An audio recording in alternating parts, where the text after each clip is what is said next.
So, when you think about the transformation you've made in the strength and conditioning program, how much has changed since you first arrived?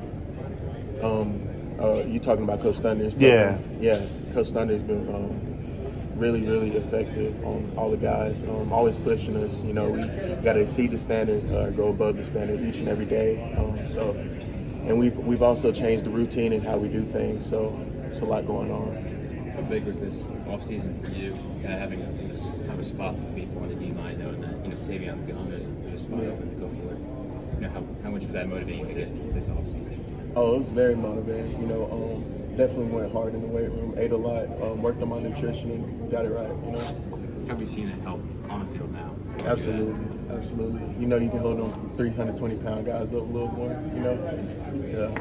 What were the biggest areas of growth for you this offseason out, with the extra weight training, with the food as well?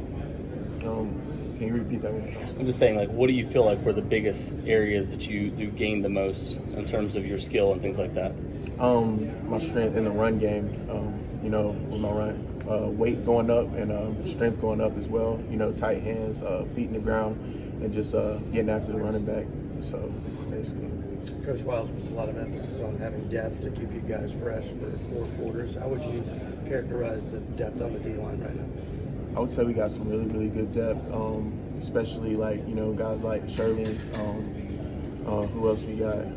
Noah, Red, obviously. And we just got the ones working really hard. But the guys behind us, I think there's not going to be a fall off because we're all just training and working hard at the same time. Talked about Savion moving on for last season. How much did you see that as your opportunity this offseason to really go out and take that position?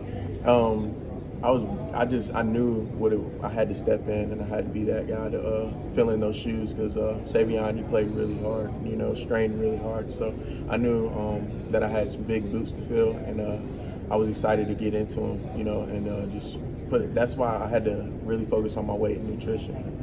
And I don't know if this applies to you, but so many defensive linemen are ingrained about sack numbers. Yeah. When you got here, were you one of those guys who it was all about getting sacks, but now 3-4 years later, you're like, okay, I know what it's about?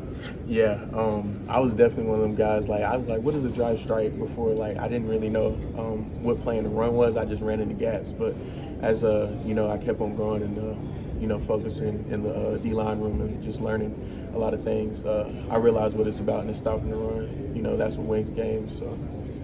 There was so much focus on Peyton Wilson last year, rightfully so. He was just a dominant player, obviously. Yeah.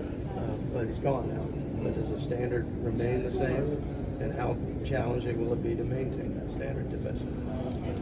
Yeah, the standard definitely remains the same. We actually want to just, up the bar. It's going to be hard, but, because Peyton was a talented guy. But obviously, we just want to stay on that standard with the new linebackers coming in. We just want to be focused and mature and just maintain our dominance on the defensive side of the ball. What have you learned about yourself in these last few years being used, kind of stepping into this big role now?